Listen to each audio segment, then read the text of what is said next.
setup for chair Sarvangasana, which is a supported version of shoulder stand. Okay, you'll need your mat, a bolster, 3 blankets, and a chair. This is the setup that I'm going to show, and of course we can modify. There's always ways to improvise if you don't have access to all of these things.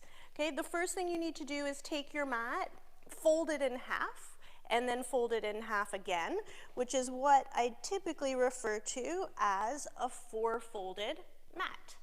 Okay, you're going to take that and then place it on the seat of the chair. After that, take your bolster and place the bolster, I don't know, maybe about 6 inches or so out from the chair legs. Okay, it shouldn't be right up against the chair legs, a little bit out. Then you're going to add another blanket, and this one, I'm going to fold it so that it's a similar shape. I've just half folded the blanket, so it's a similar shape to the bolster on which it's sitting.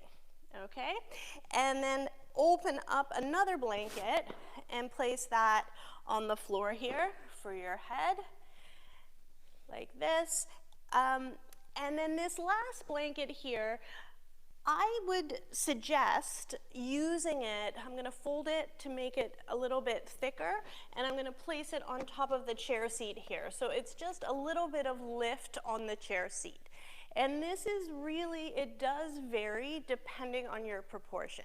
So it's not so much a function of how tall you are. Like for me, for example, I'm only 5 feet tall, but the length of my torso relative to my legs is quite long.